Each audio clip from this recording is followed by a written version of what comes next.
In the traditional motion picture story, the villains are usually defeated. The ending is a happy one. I can make no such promise for the picture you're about to watch. The story isn't over. You and the audience are part of the conflict. More human beings were slaughtered in the 20th century than in all previous centuries combined.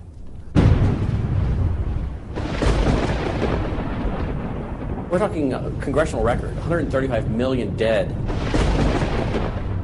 Their entire purpose was to detach our culture from any moral anchors whatsoever. You look at the changes in America since 1960, perhaps. The whole culture's been transformed. They're coming out of the belief that the village should raise the child. The village means the government. They have deliberately destroyed the American family, understanding that's the foundational block that builds a society. We've come from Norman Rockwell's America to Hugh Hefner's America. If we lose the Judeo-Christian framework, we're lost forever. The left wants you to think that the cultural changes that have taken place in America since the 1960s have done nothing but progress us forward toward a brave new world. They look at what holds society together, they understand it, but they don't want that. They want change, and they will subvert and rot every good and decent thing we believe in because they have a vision for a new society, and that must mean the replacement of the old society.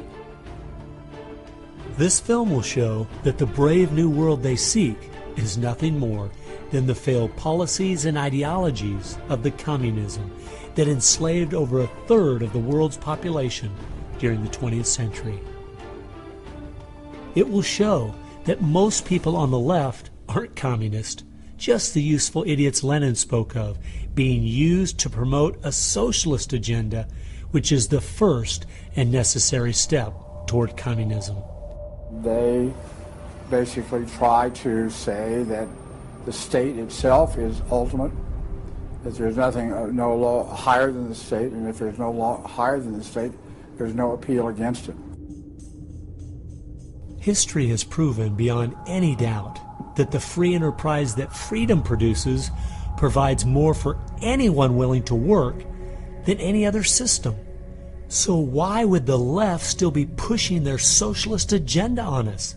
I mean, it's really just microwave communism. There's only two possibilities. They're either ignorant or they're evil.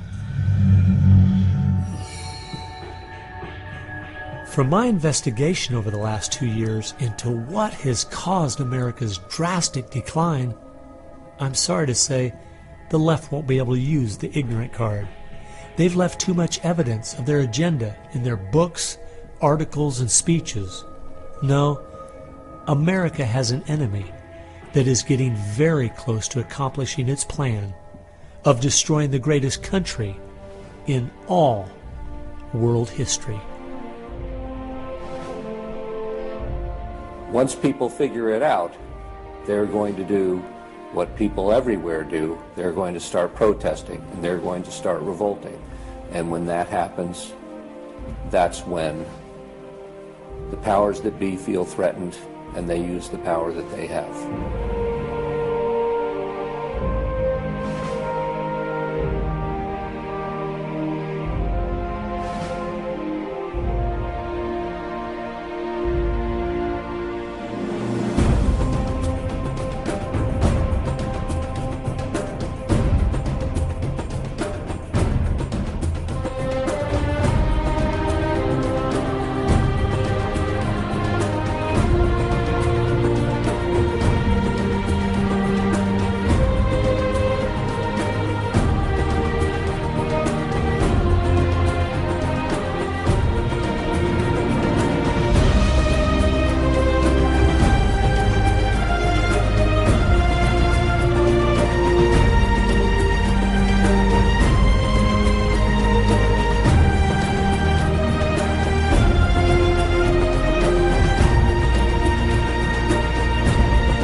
This story really begins for me back in the summer of 1992.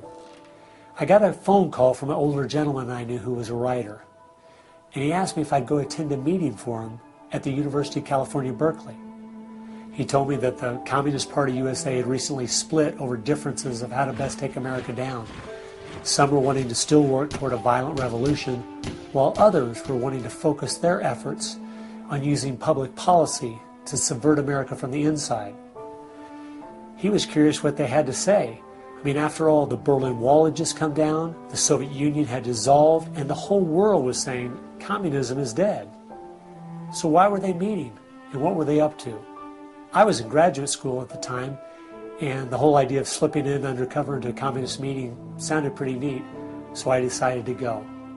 The first surprise I had was when I walked into the auditorium. I was expecting it to be filled with college radicals, but instead it was 50, 60, and 70-year-olds, I mean grandparents, professionally dressed with briefcases, and I realized this might be a little more serious than I thought.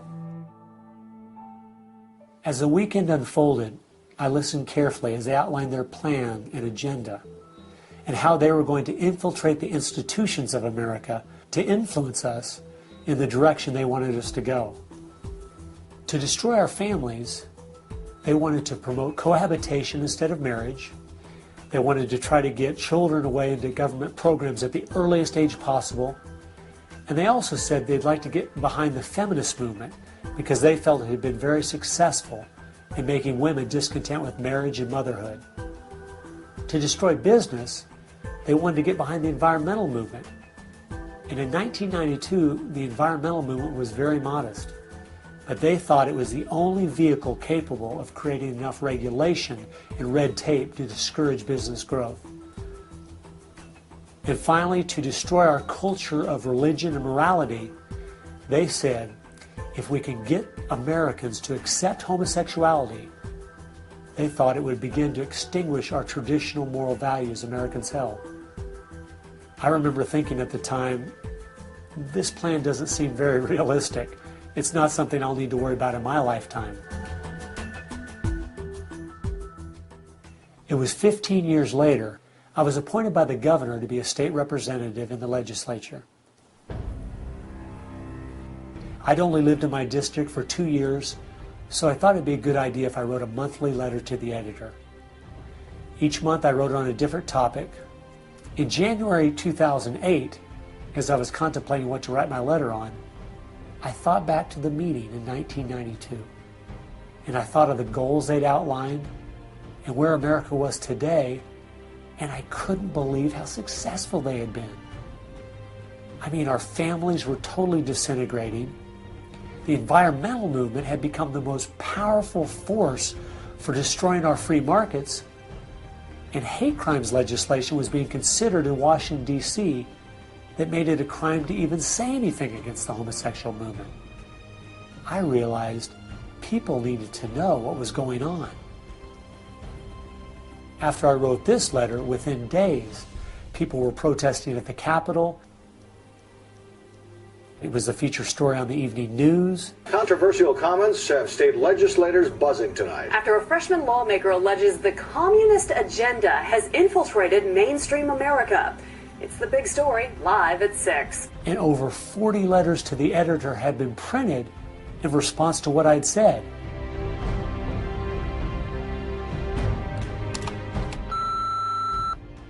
Hey, I just wanted to give you support on your newspaper article. Don't let them grind you down. Bye. I realized then I'd hit on something. One of the letters written in my defense stated that a book from 1958 had outlined a similar agenda. And this got my attention. The book was The Naked Communist by Cleon Skousen, who had been a former FBI agent. And inside the book it documented 45 current communist goals from 1958.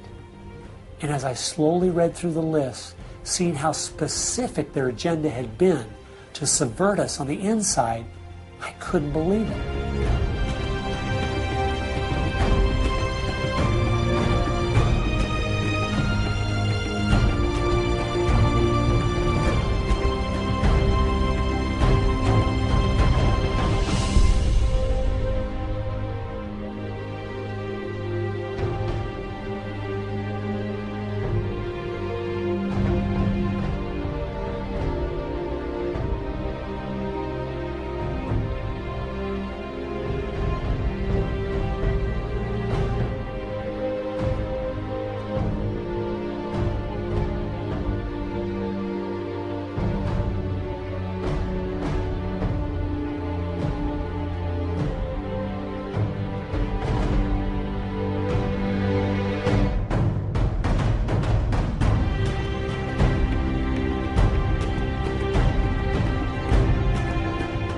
They'd accomplished almost every single one of them, and nobody seemed to be noticing. For at least the last 50 years, they'd been working actively behind the scenes, in the shadows, trying to move our people and our culture in a direction that was designed to destroy us.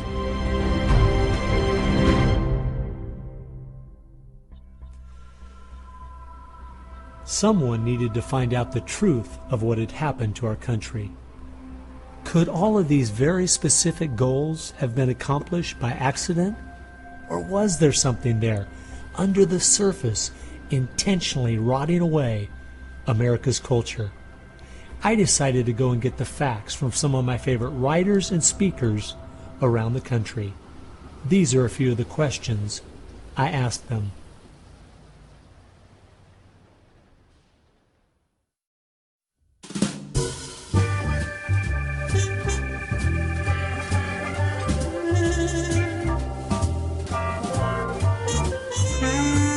The common myth is that communism is dead, but there are more Communist Party members in the world today than there ever have been. One of the things the communists are doing worldwide is not using that name. And so what we have is people with some of the same ideas masquerading in the United States under a variety of names. They're even trying to get away from the word liberal to describe them, and they're trying to call themselves progressives. If you go to the American Communist Party website, all of the programs and policies they support are progressive. So progressives are anything from a hardcore liberal to a communist to a socialist. They all call themselves progressives, and they all have broadly the same values and work together. J. Edgar Hoover is called the masters of deceit. And a good magician raves one hand in the air while he's doing his dirty work with the other hand. And while everybody's saying communism has died, they moved through much of Africa. Communism is resurgent in South Africa. Into South and Central America. Right now, 6 countries in Latin America are now communistic. We have communist China. We have Cuba, North Korea. We have Vietnam. It still dominates behind the scene in Russia. It's still very strong in Eastern Europe. It is strong in the EU. It is strong in virtually every country in the world. Whittaker Chambers said, the communism succeeds because most people that promote communist causes are not communist. The useful idiots, that Lenin called them, it gives it an air of legitimacy it would never have if it was identified with communists and communism. So why has it been so easy for them to get people on the left who aren't communists to push forward their agenda? Once I looked at the political scale, it all started to make sense. On the far left, you have 100% government, and on the far right, zero government.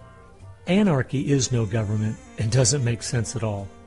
On the far left, you have socialism, communism, and Nazism. All systems that have a socialist form of government with only slight variances between them. Traditionally, Republicans were slightly to the right of center, and Democrats were slightly to the left. In recent years, though, through the radical influence of the media, Hollywood, and the multitude of Marxist professors in our universities, both parties have slid to the left, with the Democrats going so far they have openly joined hand in hand with the radicals. That's why they all work together. All the groups on the left now have the same goal, a socialist America. I thought we were over communism. I thought, okay, we won that battle. The Berlin Wall came down. Ronald Reagan won the day. We've got to look and see how he fought this, because we're fighting it again on American soil. Not hostilely attacking us like we feared in the Cold War. It is from within. And it has no opposition, none. And that's the frightening thing.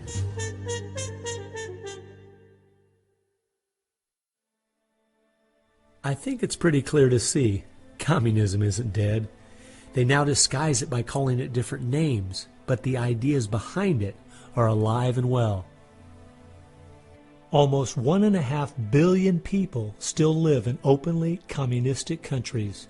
But unfortunately, most of us in America who are under the age of 50 have no idea what communism means to the people who live under it. So my next question was, what's so bad about communism?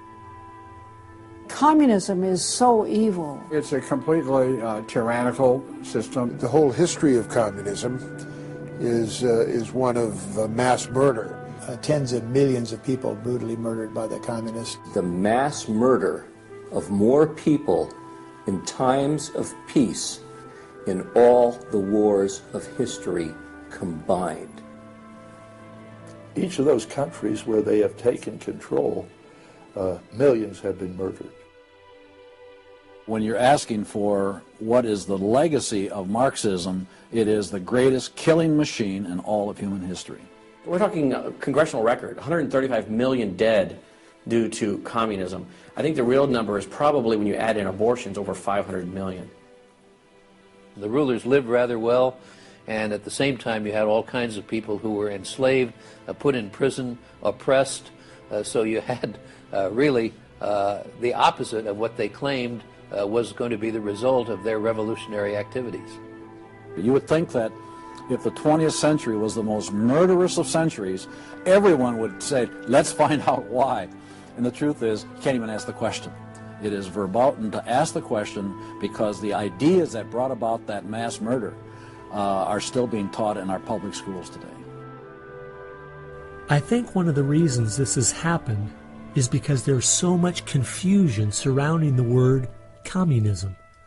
Technically speaking, communism is simply the final phase and goal of socialism. And socialism is best described by two words: big government. Government controls almost everything, and they use this power to take things by force from one person and give it to another. The liberals in America sincerely believe that this isn't evil at all.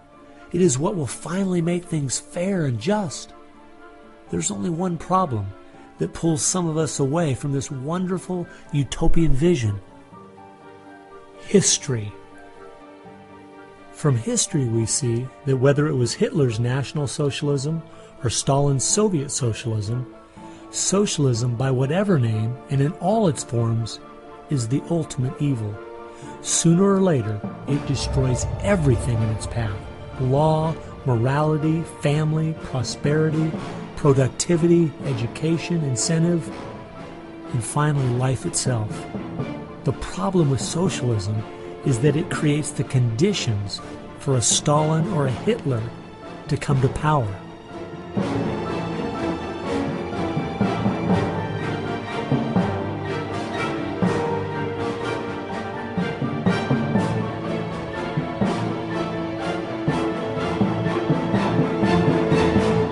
And that's why communism has such relevance today. It's the final destination on the road we're traveling.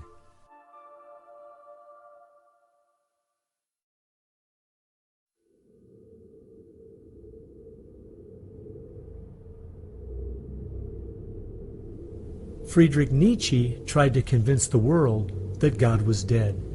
Charles Darwin tried to prove that humans are simply part of the animal kingdom.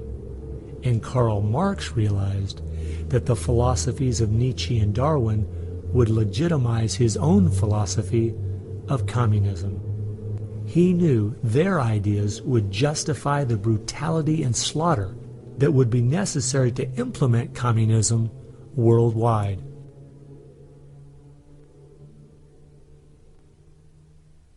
It was in March of 1883, Karl Marx, the father of modern-day communism, died.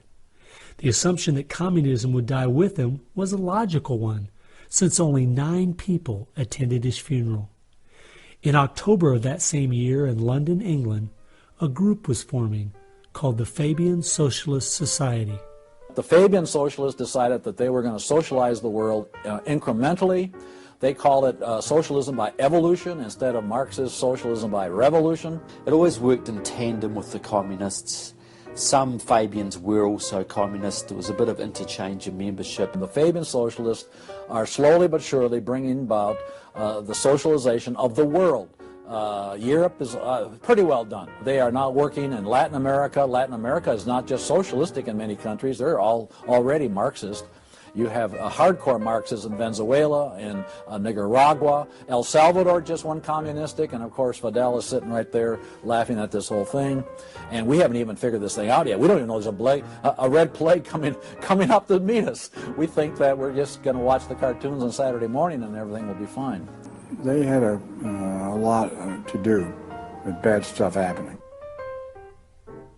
There are two things I found that gave me a good idea where the Fabians were really coming from. First of all, their symbol was a wolf in sheep's clothing. And secondly, George Bernard Shaw, who was a leader in the Fabians for almost 50 years, said, quote, "I am a communist, but not a member of the Communist Party. Stalin is a first-rate Fabian. I am one of the founders of Fabianism, and as such, very friendly to Russia," unquote. Fabians eventually beget the Students for a Democratic Society, which beget the Weather Underground, which beget basically the social changes that have happened in America in the last 40 years. Many of the SDS members from the 1960s still have an incredible influence on the direction our country is heading. One is the Reverend Jim Wallace, who was president of SDS when he was a student at Michigan State University. And yet today, he is the spiritual advisor to the President of the United States. They've been friends for many years. They go back to Chicago and the Chicago politics crowd. And during the Vietnam War, he was rooting for the Viet Cong to beat the United States Army. And when they did, he just couldn't believe it. He said it was one of the happiest days in his life. And another leader in the Students for a Democratic Society and founder of the Weather Underground is William Ayers, who has been a longtime friend and neighbor of President Obama. It came out in 2009 that Obama's book, Dreams from My Father, was even written by Ayers. So the influence from the Fabian Socialist Society goes right into the White House.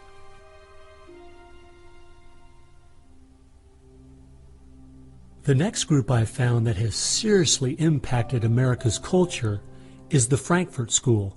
The Frankfurt School was a sort of an outpost in America of European socialism. Willy Munzenberg, with a few other Bolsheviks, founded the Frankfurt School. The two leading members are Herbert Marcuse and Franz Neumann. Franz Neumann was, in fact, a Soviet agent.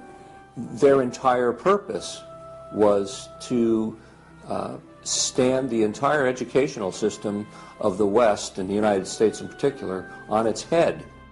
Bertrand Russell, who worked with the Frankfurt School, said, "By using psychological techniques to teach the children, we will be able to produce, quote, an unshakable conviction that snow is black," unquote.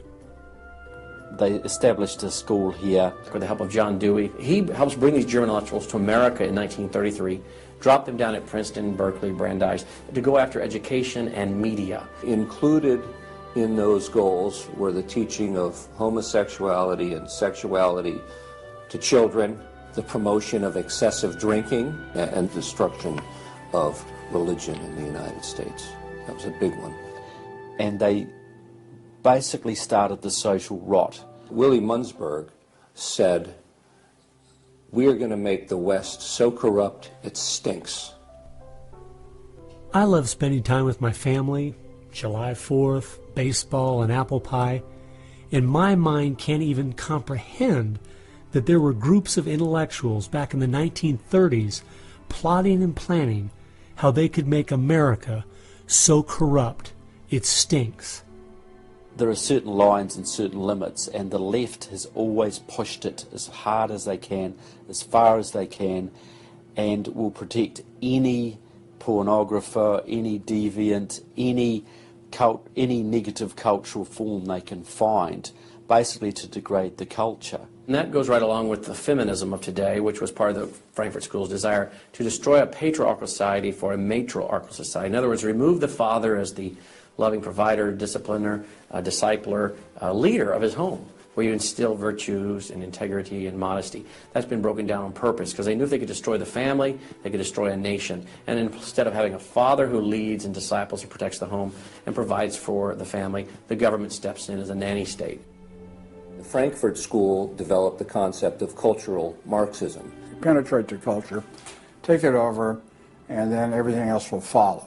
And of course they did that, and today we've had a complete cultural revolution. As many people in America are familiar with the phrase "make love, not war," that actually came from Herbert Marcuse, who was with the Frankfurt School. So these guys went after education, they went for media, and they've been very successful in changing the entire worldview of Americans through what they call political correctness, but it's really cultural Marxism, with the goal being to destroy Christianity, then create chaos, and then move to their ultimate goal, which is from cultural Marxism to traditional Marxism, which is socialism. Most of the strategy to remake America from within started with Antonio Gramsci, who wrote over 2,000 pages back in the 1930s outlining how to take a Judeo-Christian culture down from the inside. The plan he suggested has been the main focus of the left ever since. Antonio Gramsci was a neo-Marxist philosopher. Antonio Gramsci was an Italian communist. Antonio Gramsci is probably the biggest troublemaker in the world. He's probably got more responsibility for our social ills than anybody else on the planet. He knew of the importance of undermining the morals and the character of this country. Because America had a strong Christian heritage, you had to attack the culture. You had to change the culture. Even to pornography, into areas that most people normally wouldn't accept. He said that we're going to destroy the West by destroying its culture. We're going to infiltrate and we're going to turn their music, their art, and their literature against them. That means that you penetrate the universities, you write the books, the novels, the poetry, the music, the book reviews. And once you control the culture, then you can sort of shape the thought of rising generations. He differed with Marx. Instead of, for example, destroying the church and the other basic institutions, he said infiltrate them and use them to change the culture. What Gramsci had to say was that this is the way that government is perpetuated and society is perpetuated is through these churches, because they set the standards, they set the framework of the way people live, of rules, how a family should be structured. He didn't want a revolution on the streets that would be overturned by the police the next day. He wanted to change society over the long term so that we'd have a revolution without us even realizing it, basically. And the communists have been very effective in promoting their ideology in Hollywood, in the mass media. And I think he was quite right. I think that's exactly what has happened. I think that's what's worked. I think it's working that way now. And that's where a lot of these people come from. And that's been the big success story of communism in the last 50 years. It's the professors, it's the educationalists, it's the journalists. They are the shock troops, the Gramscian shock troops of the future. And one of Gramsci's all-star disciples, Saul Alinsky, became one of the most influential radicals of the 1960s. Well, Saul Alinsky was a prominent radical in 1930 Chicago. He worked closely with the Communist Party. He used to go down and train at the rifle range with Leon Dupre, who was later a mentor of Barack Obama. And they used to train to shoot because they knew the revolution was just around the corner. But that didn't come, so he got a bit more subtle. Well, Saul Alinsky called for a community organizer to stir things up, to create agitation. In fact, he said you'll be accused of being an agitator, and that's exactly what you are. He wanted the haves and have-nots fighting with each other. It wasn't until I was watching an old film from World War II that I realized what the left has been doing in America to pit the poor against the rich, blacks against whites, and the young against the old, is the same tactic Hitler used to disunify Germany. You see, they knew that they were not strong enough to conquer a unified country. So they split Germany into small groups. They used prejudice as a practical weapon to cripple the nation.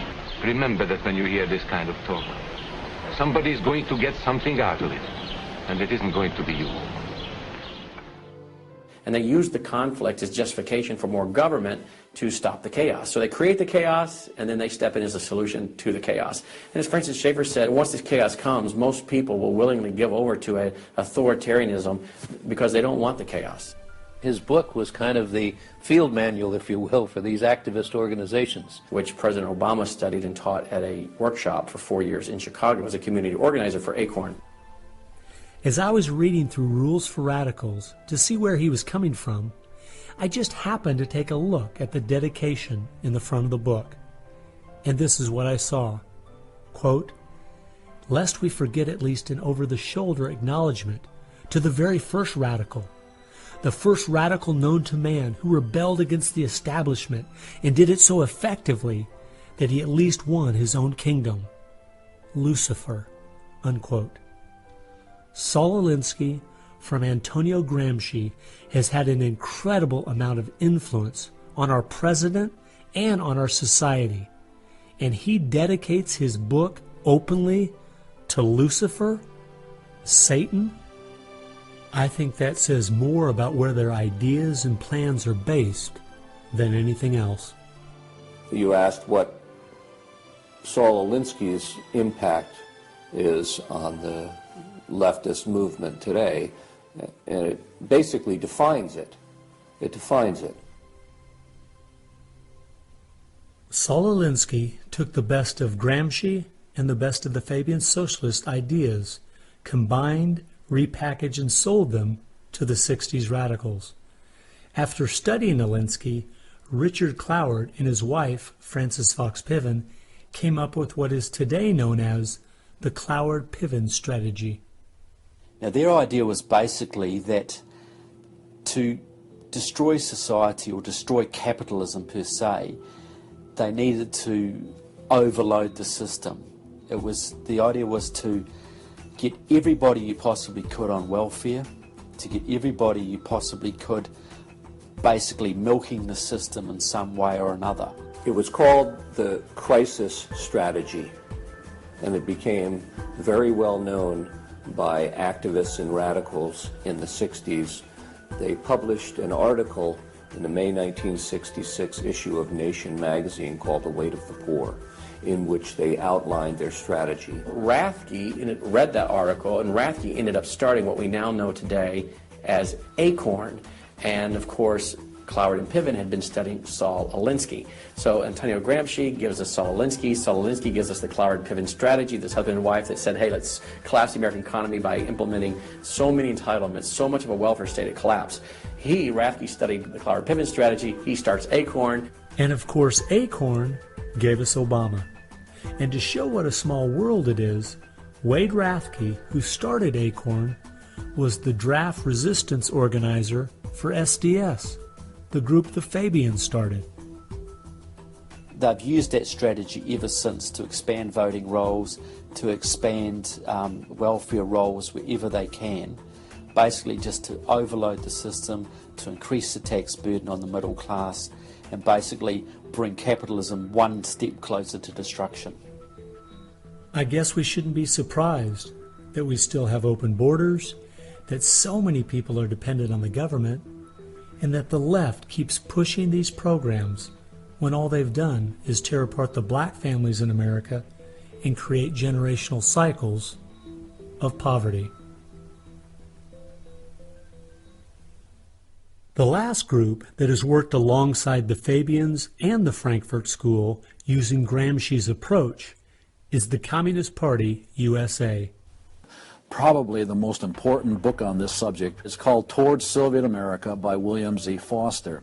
William Z. Foster was the head of the Communist Party himself. He ran for the President of the United States in 1932, but in the book Towards Soviet America, he literally lays out chapter by chapter by chapter what is entailed to bring about a USSA, not just a USSR. Two of the movements they started in America have played a significant role in tearing apart our families, in breaking down our morality. Betty Friedan is credited with really starting the feminist movement in this country. The purpose really was to attack full-time homemakers, to get them out of the home, to make them think they live dreary lives, to make women feel they are victims. It's the science of victimology. And that is so unfortunate, because the American woman is the most fortunate class of people who ever lived on the face of the earth. And to try to tell them that they are victims of an oppressive, unjust patriarchy is just a grievous lie. But unfortunately, they are teaching young women that and have been doing it for many years. While Betty Friedan was pushing her book, Feminine Mystique, she implied that she was coming from the point of being a frustrated housewife herself and just wanted to be a help to other women. But later in the 1990s it came out she was in fact a radical propagandist for the Communist Party and a staunch supporter of Stalin. So when she had described the American family as, quote, a comfortable concentration camp, unquote, it wasn't because of her experience at home. It was because she was just doing her part to dismantle our families. I'm a student of communism, and the communists set up various groups and various societies. Their society that they set up to promote homosexuality in this country was called the Mattachine Society. And it was founded by Henry Hay, a leading member of the Communist Party. So since I was studying communism and teaching on the issue of communism, you just follow leads, and all of a sudden you realize, what is this Mattachine? I've never heard of this Mattachine Society. Well, it was Henry Hay's organization set up to infiltrate the culture of the United States to make homosexuality normal. It's always been a movement dominated by the left. It's all these so-called isms. You will find there's a communist or a socialist behind every one of them, and you'll always see their targets. It's basically the traditional family unit. The war is still against the family. If you go back to the Communist Manifesto and read Karl Marx carefully, the war is against what they called the bourgeois family, which was really the biblical family, father, mother, and child. They want to plow through marriage. They want to change the very definition and meaning of marriage, because their open door to engineering society in this utopian way is blocked by the very values of our Christian civilization that's taught through marriage. And so the left just has got to destroy the family, because if there's any one thing that will prevent the left from carrying out its agenda, it's healthy and strong nuclear families. And so from the Fabian Socialist Society to the Frankfurt School to Antonio Gramsci and the Communist Party USA, from these four you will find connections to almost every left-leaning person and organization in America. Their influence has been incredible.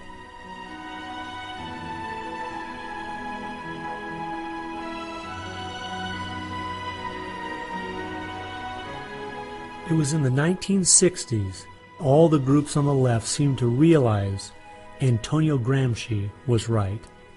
In a Judeo-Christian society, you will never be able to persuade people to rise up in a Marxist revolution and start killing each other off. The only way to take the culture down is through penetrating the institutions of influence to change the people from within.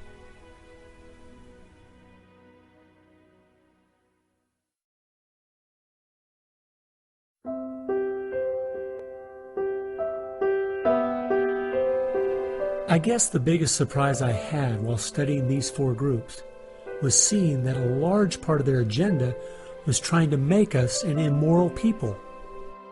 The communists knew in the 1930s and since that time, and the leftists know today, that if you can break down the cultural traditions, the basic rules of morality, then it's much easier to move people in different directions that are counter to the good of society. They recognize that it's all part of the same fabric. Their ideologies all work together to break down families, to break down the sanctity of human life, the value of human life, to break down the idea that there is a God that we are accountable to. They essentially are validating the Judeo-Christian worldview by the very things they attack. Because in their effort to destroy our culture, they know that they have to go after the very things that the Judeo-Christian tradition honors and values. Morality, belief in God, faith, the importance of family, the sanctity of life, the sanctity of marriage. It's amazing our enemies could see our morality was our greatest strength, and yet so many Americans don't seem to get it. Morality is simply having the character to do what you should do instead of what you have the freedom to do. And that's the only way freedom works. A people cannot be given freedom without morality, or they will self-destruct. And that's what we see happening in America today. The bottom line is freedom and free enterprise are simply fruit on the tree of morality. Our founding fathers clearly understood this principle, and so do our enemies.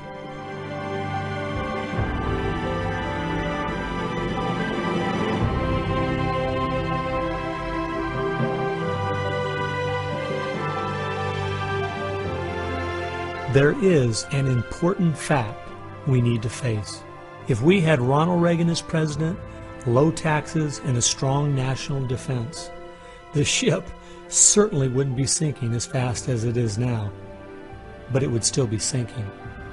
A booming economy doesn't take care of the major problems we face. 50% of all marriages end in divorce. 40% of all children born out of wedlock. Over 3,000 women a day aborting their babies. 19 million new cases each year of sexually transmitted diseases. Schools that teach the children everything is relative. There is no right or wrong. And the list goes on and on. I recently read in our local paper that over the last 12 months, almost 7% of all high school students in my state tried to commit suicide. Our society is falling apart, whether we want to admit it or not.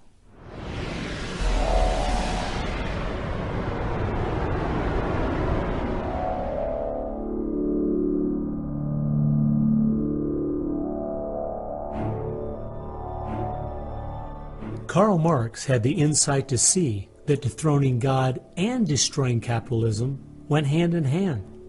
As you attempt to dethrone God by erasing the morality in a society and destroying his institutions, the family and the church, you are destroying capitalism. Because as the families fall apart and the church loses its influence, society starts to crumble. And then government has to expand to pick up the pieces. The question, as Whittaker Chambers put it, was God or man? God or man? Karl Marx was an atheist. Marx's philosophy was that people existed for the benefit of the state. What Marxism did and does, and all the other isms of the modern era, is to try to dethrone God by deifying man. You have to discredit God. He's your competition.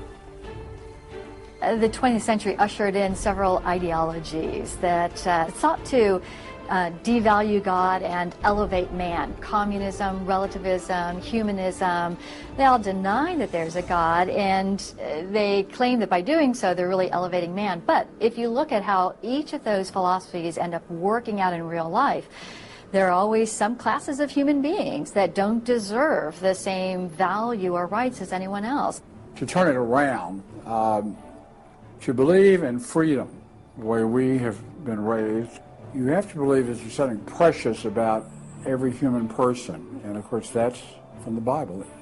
Imago Dei, we are all created in the image of God. Therefore, every human being is entitled to respect and dignity and freedom, and that is distinctive to biblical religion. You don't find it anywhere else. Almost all the ideas that have made America such a unique and great country our founding fathers got straight out of the Bible. I guess that's why the left only has a problem with one religion, biblical Christianity. They never complain about separation of church and state when it comes to Islam, Buddhism, Hinduism, or any of the other religions. In fact, a couple years ago, the Dalai Lama came to my town, and during the school day, at taxpayers' expense, thousands of our local school children were bussed in to hear him talk. I wonder if they would ever do that for someone like Billy Graham. No, they must destroy the Bible's influence in America so they can step in with big government in its place. It's an age-old question. Are we going to believe in God, or are we going to play God ourselves? Essentially, for the left, the choice that they see very clearly is people are going to depend upon God or they are going to depend upon government. They want people to depend upon government, so they have to destroy faith in God. At its core, it's a rebellion against God and God's laws. And that's what the battle is about. That's what the assault is on. That's why Christianity is a target. And that's why we saw the gulags in the Soviet Union. We saw the concentration camps in Nazi Germany. And all the ideologies that elevate man end up devaluing certain human beings. Dictators of the left, Hitler, Stalin, Mao, Castro, and all the others, always have come to power by acting like they're going to change things to make it better for the people. Yet history has shown us the devastating results that have happened every single time. There is no example in history of big government that didn't abuse its power over the people. But people who have believed in the God of the Bible and that our rights are a gift from Him to everyone have always stood up for the preciousness of every human life. You look at those who have fought for true human rights throughout the ages, and it's those that do have a strong faith in God, those who fought against slavery, and those now today who are fighting for the sanctity of human life. Like the Declaration says, we hold these truths to be self-evident, all men are created equal. Aristotle didn't believe that. He said, no, some people are born to be slaves, and some other people are born to rule over them. And the reason that you and I know different, and it's not because we're smarter than Aristotle, he was a smart man. But we have something he didn't have. We have the Bible. And so, therefore, that's where we get these ideas. And from pagan antiquity or neo-paganism or all the modernisms, you get the opposite. After studying this topic for the last 2 years and reading literally hundreds of their books and articles and speeches, I've come to the conclusion, whether the left knows it or not, their plans and goals can all be summed up very simply. They are at war with God. A people that are moral and believe their rights come from God would not only never want what they're selling, but would also never need it. And they know that.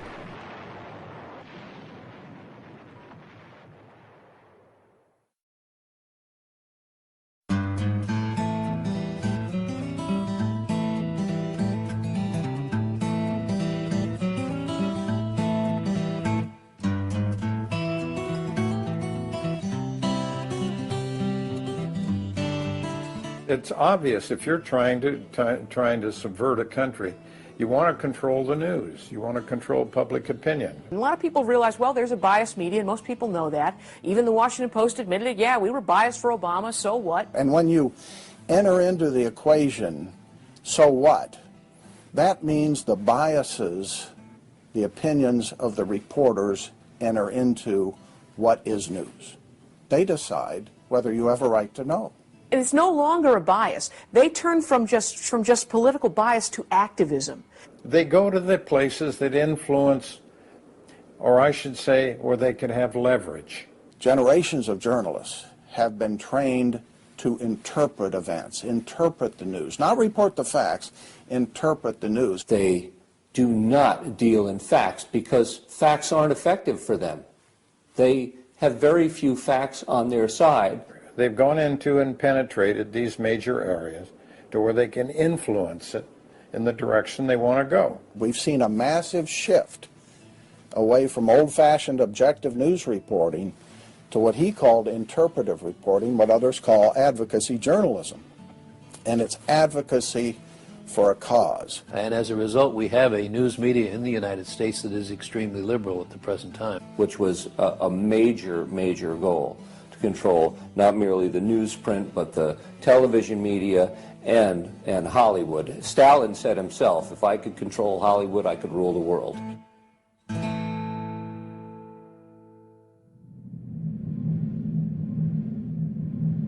Children are always the first targets of anybody trying to bring down a system.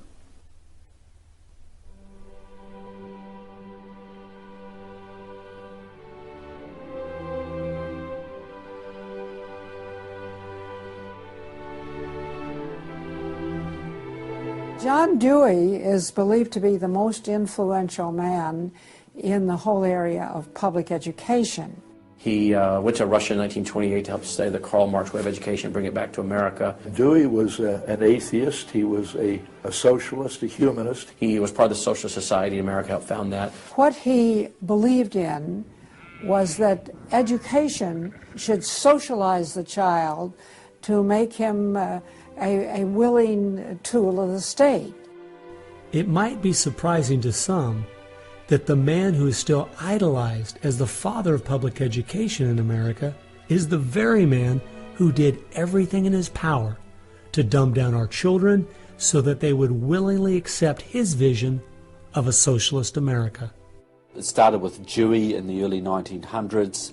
It expanded, really expanded since the 1960s. The hard left gets control of the teachers' unions and the training colleges. If you've got those two institutions, you can pretty much dictate all educational policy. The people who were demonstrating against our country and against our government in the 1960s have now become tenured professors in the universities. So they're the ones who are writing the textbooks, teaching the teachers, running the teachers' colleges. And it's self-perpetuating, because once you have the universities, then you train more cadres and more and more and more. And they discovered that they could do more to remake our country by going into the schools than they could by throwing bombs. I believe the average patriotic American underestimates the importance and influence education has on their children. That's how the large majority we had in 1980 to elect Ronald Reagan in a landslide has been lost. It's not because the other side has had lots of children. No, they're aborting theirs. But instead they're capturing ours through the propaganda they teach them, 7 hours a day for 13 years, and even longer if they attend college. We are losing most of our children to the other side because of the anti-American, anti-God, and anti-free enterprise rhetoric they are filled with in the government schools. Government schools are not teaching basic reasoning processes. They're not teaching logic. They're not teaching actual data of history and science and mathematics. And if your education is rather limited, then you're inclined to believe that government can be the solution to your problems. When you look at the desks in the schoolroom, you'll find 4 together, or maybe a table, they sit around a table. Independent desks are very rare in most classrooms because they don't want to promote the self-sufficiency, independence mindset. You go back to William Z. Foster in his book, Towards Soviet America, you will see how he has a whole chapter there on how we have to supplant education in this country and ultimately force every student to attend public school. That's the other thing. I hope the homeschoolers catch on to this. The homeschoolers and the Christian day school movement are going to have some very rough times ahead of them because the public school crowd cannot afford to have any competition. And they're being given plenty of competition by the homeschoolers right now. You see the effects of that in lowered educational standards. There's no more studying of the classics or studying of the civics or you know, how the US Constitution was formed. It's all progressive education. It's all based on the identity politics, the isms, the current trendy isms, environmentalism, racism. They're training them for the collective, and a collective mindset and a dependency mindset. And it seems that they, again, want to have people be uneducated, so then they do become wards of the state. They're dependent on the government to provide everything for them. It's under 10% of kids believe that there is an absolute right and an absolute wrong. And why are we surprised? We've sent our kids into this government system that indoctrinates them, that teaches them about tolerance and diversity and multiculturalism, and not about reading, writing, and arithmetic, not about what our founding fathers had to say. It's consequences. Few would argue that the education the children are receiving in the public schools is pathetic at best. But with the amount of tax dollars we spend each year, over twice as much as it would cost to send the students to private school, why do we allow this to continue? The group that my investigation led me to, that seems dedicated to making sure the children don't get a good education, was a real shocker. The schools are pretty much controlled by the Teachers Union, the National Education Association. If you look at their platform and goals, you would think they were a socialist or almost communistic organization. They are for the entire feminist agenda, starting with abortion on demand, tax-funded abortions. They're for the whole gay rights agenda. They're for the whole globalism agenda. They are extremely anti-parent. It is an effort to get the children to abandon the values of their parents. National Education Association has no patience, tolerance, or use for traditional teachers. They're looking for people who want to be agents of change. They want to throw out all the lessons of history, and really it's an attempt to then impose their own views and ideas onto people, get them to act as activists. If you control those institutions, then you can control everything else. It's all public schools, all for their jobs, and they have gotten behind all of the radical kinds of curriculum that's being introduced. They're for it 100%. They've had a tremendous effect on public education. It's not positive. We also see immorality being promoted through our schools. The kind of sex ed curriculum that is being used and paid for with our tax dollars would shock most parents. I think one of the main problems we face is parents naively thinking that the schools are the same today as they were when they were young. They don't realize there is a battle going on in this country for the hearts and minds of our children. The game is between 15 and 25 years of age. That's the whole game. If you're over 25, the chances are they're going to put a few pennies towards you to corrupt you. But their game right now is to corrupt the 15 to 25-year-olds or less. And right now they're down in the first grade with Heather Has Two Mommies, Daddy's Roommate, Gay Pride Parade, and now by 8th grade they'll pass out condoms in school colors because that's so patriotic. And it's perfectly obvious that you get a hold of the child early, you can change his values away from his parents' values and get him to follow you. And they're very open about saying that. The National Education Association has passed resolutions saying they want children from birth. Isn't that interesting? The Communist Manifesto also thought the state should take control of children at birth. The left has always been good at disguising their real agenda by coming up with phrases made from words we are very familiar with, but then giving them new definitions. Social justice is the current phrase of choice and is being used to teach children the failed Marxist ideas of yesteryear are what they should strive for today. We see social justice curriculum today, which is the buzzword for communism, socialism, Marxism, which Bill Ayers is teaching. It's in many of our colleges, and the social justice curriculum is being taught in high schools all over the nation. Justice is good. If you then start calling it something blank justice, then you're modifying it. And what it really means is, I think, taking from one group of people and giving to another group. So I would call it socialism. and it's used to break down the differences between the way things are done and the way it should be done. So when they're teaching social justice in the schools, they're not talking about free enterprise and capitalism and individual self-responsibility, all the things that made America great. They're talking about the things that made Europe and the Soviet Union and China so bad. The longer we allow our schools to teach the children that America has so many faults it's not worth saving, instead of the fact that even with its faults, it is the greatest country that has ever existed, the less chance we have of ever turning our people back from the dead-end road we're currently on.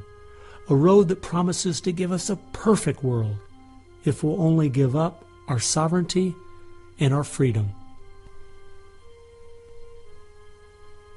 You're going to find more and more of the following.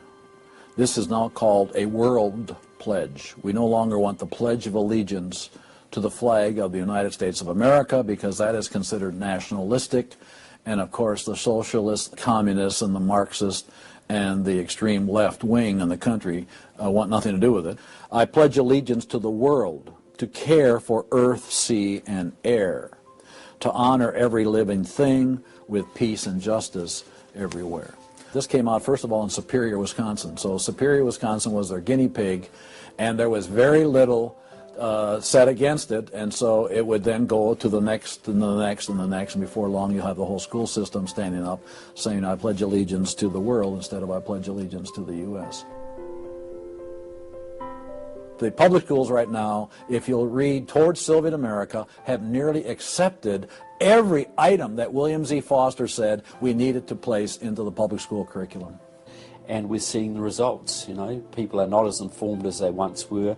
They think in different ways, and they think in the way that the left intends them to think. Antonio Gramsci realized that if you can take over the institutions and the culture, you will be able to use those to influence society to create the socialist man you want. I think the most brilliant part of his plan was that he realized you could not only create a man that wanted big government to take care of him cradle to grave, but, and this is the genius of Gramsci, you could create a man that needed big government to take care of him cradle to grave. A man so dumbed down and so minimized in society, he wouldn't have the intellect or character to take care of himself. The reason this is so deadly for America is that once we have a certain percentage of the population in that category, our limited constitutional form of government is no longer possible because too many people won't be able to exist in that framework. We are approaching that tipping point rapidly.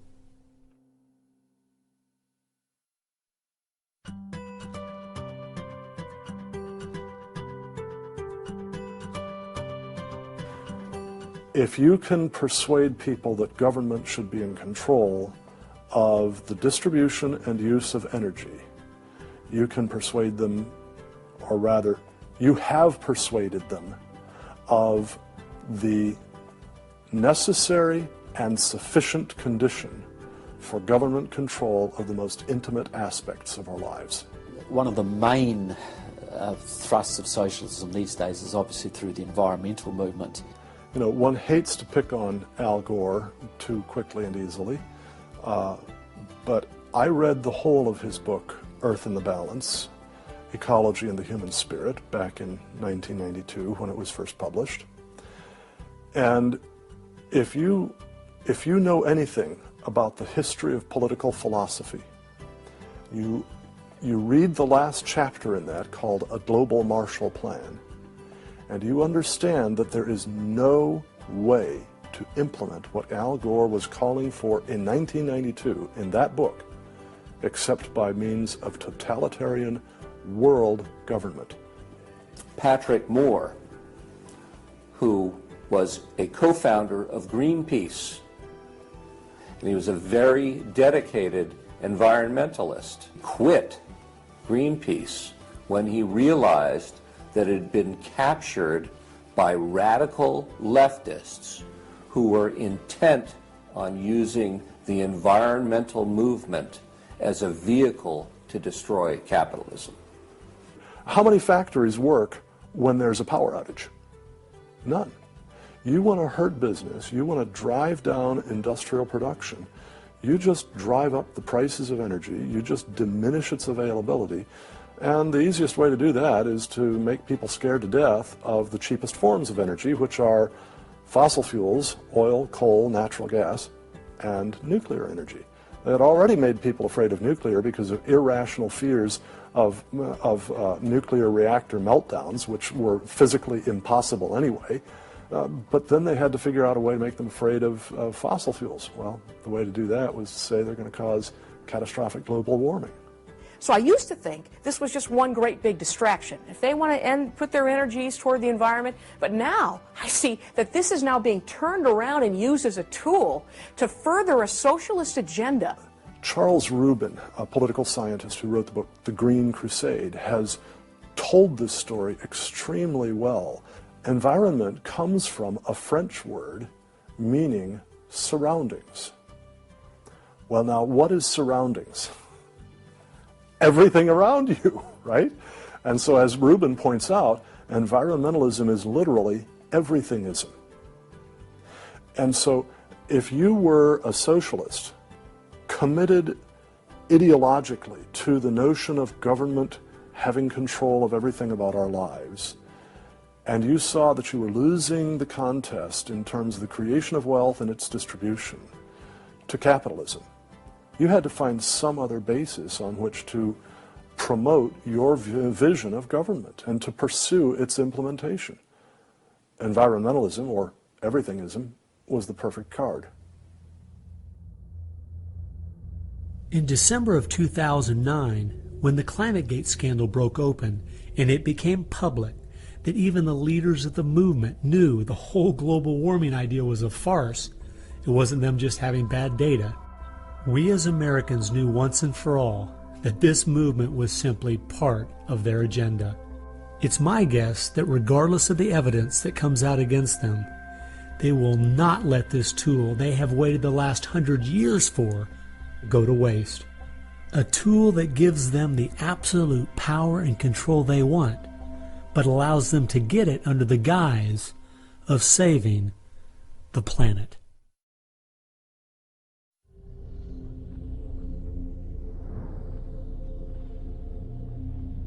He was born of left-wing parents. He was mentored as a young man by a Communist Party member called Frank Marshall Davis. Now, Davis joined the Communist Party in Chicago, and he was very well connected there. So young Obama eventually wound up in Chicago, and he started working with the very same people that had been working with his friend Frank Marshall Davis. All of his associations have been with people that are way left of center, hardcore left. And he's doing nothing more than what is predictable based upon that background. The nicest word for his agenda is the socialist agenda, and we could go on down the line of the other descriptors of the types of an economy and a society that he's building. It's all the things that Gramsci wanted to use for social change. Yeah, he's the epitome of the movement.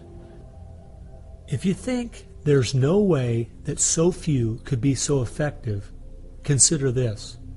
When the Communist Party USA split in 1992, the group that formed was the Committees of Correspondence, and it was their meeting I attended that summer at Berkeley. As I started researching that group, I saw that many of the same people who started or have worked with the Committees of Correspondence and its sister organizations were the same people who were involved with President Obama's campaign and administration. I found file after file on Trevor Loudon's website documenting with footnotes and photographs these connections. The radical left has been so successful they have persuaded the American people to put one of their own in the White House. Socialism and Marxism go together like Mary and Mary's little lamb. The general populace knows very little about what the socialists are up to. If you're going to find socialism, you're going to find the hardcore communists right behind it. One of the main avenues has been through what they call the Congressional Progressive Caucus. 20% of the US Congress are members of this organisation. They have chairmanships of most of the major House committees and are easily the single most powerful bloc in the US Congress. And virtually all of them are tied to either Democratic Socialists of America, the Communist Party USA, or other radical organisations. We're literally at this very time watching what's transpiring and has been going on from the Fabian socialist point of view from 1883 to the present. So these guys don't give up. And they're going at a breakneck speed because they know they've got an opportunity now to change America in a way that can never be changed back. And they're going for broke. The Bolsheviks, they're just waiting in the woods and they're just smiling like you can't believe. You just read the Communist Party USA blog and they just can't believe their good fortune. Every time they turn around, they just can't believe this is happening. They're like me. I'm a Christian conservative and I can't believe they've been so successful in doing this. The left has started multitudes of foundations and nonprofit organizations, many of which are using our tax dollars to grind America down.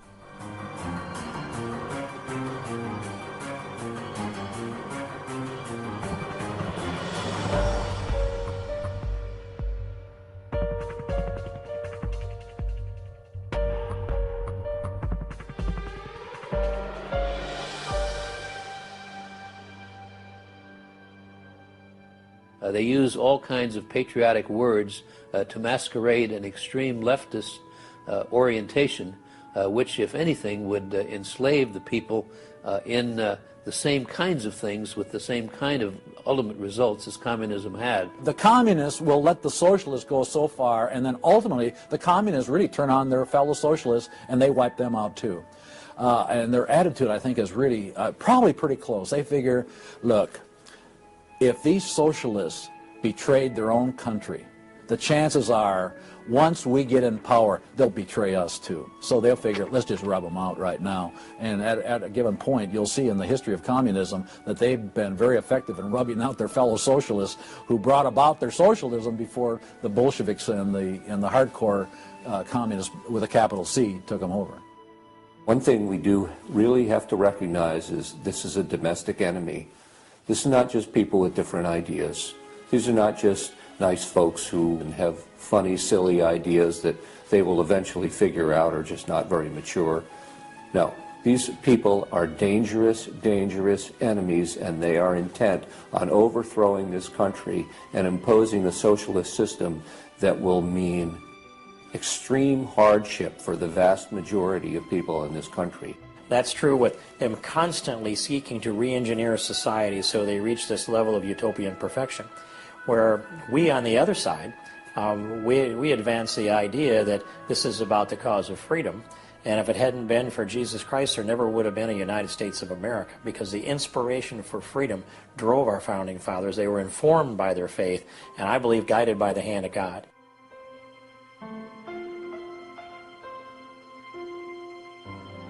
No. No. Perhaps treacherously close. It is never over until it's over. When the fat lady sings, isn't that the slogan? And when the fat lady sings, it's over. Now, she might be clearing her throat. We saw the great country of Germany in the 1920s brought to its knees. Hitler came into power and destroyed the country. We see countries like Zimbabwe in Africa, which was once a prosperous breadbasket, now just wrecked. Argentina was destroyed by the socialist Peron in the 50s. It was one of the richest countries in the world. So, no, we're not at the point of no return, but it's getting pretty late in the day. There's no time to be casual, that's for sure.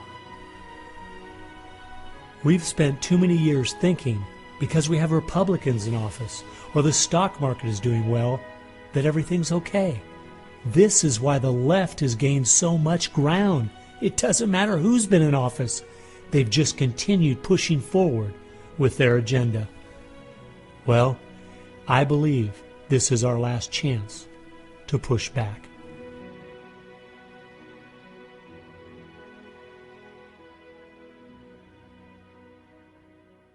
If people are looking for something to do, we have our work cut out for us. I believe one of the things that we can do that will have a profound impact in changing America is praying. As soon as we get off our knees, we need to get on our feet. Become educated about what's going on in the country. Spend time reading. Understand their philosophy and their goals. They have to master this documentary. They have to go over it a dozen times. It might be having a monthly movie night with family and friends, watching one of the many great documentaries out there about what is going on in our country. One of the things that I think people in the United States who believe in our country, believe in our values, can do, quite frankly, is stand up for those values, to make their views known. And there's times that you got to speak up, and you've got to call things what they are. We need to be willing to be criticized and to not be silent because of the criticism. It was Martin Luther who said, if we're faithful on all battlefronts besides, it's precisely where the battle's the hottest, then we're traitors to the cause. I like to quote by Abraham Lincoln, who said that silence makes cowards out of the best of men. And we got a lot of people that need to be speaking up right now. We have an obligation to speak the truth about the policies that are taking us 180 degrees from God's will. Expand within your church. Expand within the people you have contact. Bring them up to speed and knowledge on what's going on. We need to organize those around us by simply mobilizing the unique groups of people we are in contact with and being their source of information. We can have an extraordinary effect. Lenin said that the organized minority will beat the disorganized majority every time. Why should we be buying products from companies that are going to fund organizations that attack our values? They need to be really smart in using the mass media. They might want to blog. Using the power of YouTube and that sort of thing to educate as many people as possible. A good YouTube video can reach millions of people. And if Susan Boyle can do it, why can't we? If you do the right kinds of things on YouTube that are creative and do them frequently, you can drive a message through society, influencing millions at almost no cost. We need to be the people who graciously but consistently make contact. And express to those folks we elected what we want them to do, and what we believe in, what we think is right. And if they don't follow those things, then we need to make efforts to get them out and get other people in that will. Pick the good ones and stick to them. Don't waste your time on people who won't stand up for their country. All the others are making contact. The people who really want to honor America need to make contact. We also need to be influencing our own families. We've got to teach our own children and grandchildren the difference between truth and error, why they believe the things they do, and the true source of America's greatness. If what we're talking about is true, the most important thing we can do is protect our young, because that is where all of this is leading. They need to get that younger generation under their belt. And more parents are going to have to say, they're just going to have to sacrifice and take responsibility for their kids' education, because that's really where it starts, to impart that belief. The Southern Baptists, we're seeing that 85% of their kids, after they get out of their home, are essentially rejecting their faith, rejecting what they were taught. And of course, I think the reason for that is because their parents didn't have a lot of influence over them. I believe the public schools are the greatest cultural influence in this country. You homeschool your kids or get them in a Christian day school. If there is any way at all, homeschool your children. Homeschoolers out-test everybody. Our children need to be taught from Scripture a properly biblical worldview. That requires time. It requires effort. It requires purpose. Our minds should be the sharpest minds in the world. We need to work within our family to educate our children on what kind of country they live in and build their faith, and then get involved. The left has been working for decades to push us away from God and His laws, and we need to be willing to sacrifice whatever it takes to turn our country back to Him. Throughout our history as Americans, though, there has always been a great price to be paid for preserving, protecting, and defending this great land. The people who built America paid a great price. The people who went to war for our nation, boy, did they pay a price. And one of the American values was, we will pay a price for what is right. We will give of ourselves, even if it requires the giving of our lives. That was an American value. That's why it is such a heroic and honorable thing when a soldier defending us pays that price. That's like when you go to Arlington Cemetery in Washington, or the Tomb of the Unknown. You stand there and you say, this is America. We were the people who so believed in these values that it's an honor to stand for, even if it can cost you your very life. One thing I think we do need to remember, though, is that as we look at those we consider to be heroes in the past, they weren't people who just went along with the status quo. They weren't people who were just saying what was accepted at that time in history. They were people who were rising up above the evil that was being committed in their culture at that time. That's why they were heroes, because they weren't like everyone else. Never, ever lose sight of the power of one individual American.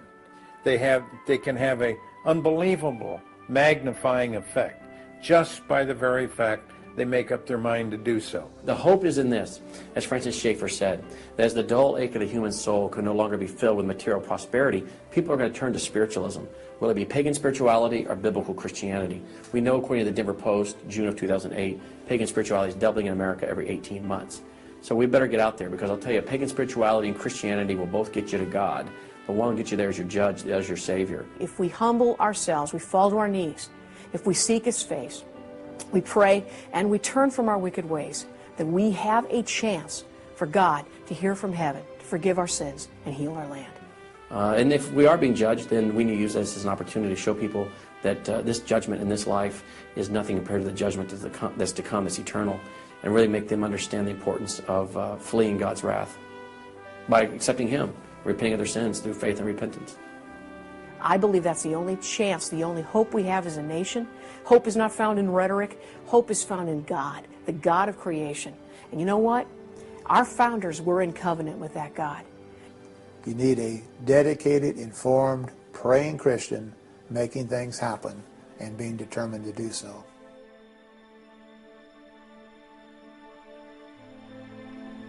Time has only allowed me to present a fraction of what I found.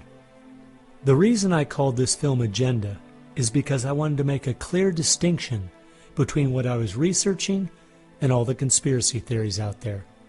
The dictionary says a conspiracy is an evil plan formulated in secret by two or more persons, but an agenda is simply a list of things to be done.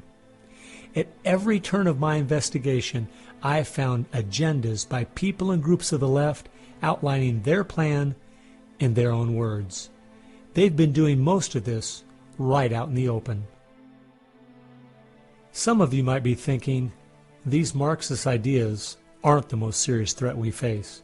What about militant Islam, our open borders, the national debt, or even China? Well, I agree. America is facing so many serious threats right now. But the reason I believe this is the most dire is because it's destroying us on the inside. Through the political correctness and dumbing down, it's causing us to lose our ability to call evil evil and stand against it. I fear for our country. If we go along business as usual, not informed, not aware of what's going on, then the very small minority that have a plan and are great at organizing the uninformed and misguided will make sure their plan is carried out.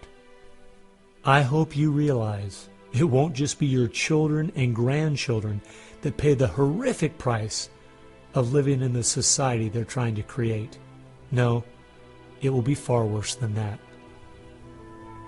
Every time a civilization goes down or a country goes down militarily or economically, somebody else fills the gap. Now, if you look around the world now, it's going to be China, which is massively arming. You've got Russia, which is becoming increasingly belligerent. You've got the radical Islamic world, which works hand in glove with the Russians and the Chinese all the time. You've got a virtually red Latin America. You've got a neutral socialist Europe. So America hasn't got a lot of friends left in the world. Now, that's just not going to affect America. That's going to affect every single remaining country in the free world. Who's going to stand up to China if America doesn't? Who's going to stand up to the Russians? Is Europe going to do it? Australia, New Zealand, Canada? Not a chance. If America, and this is the point I think Americans need to comprehend, if America goes down economically, it will go down militarily. If America goes down militarily, we all go down. The free world is finished, and it will be finished for a very, very long time.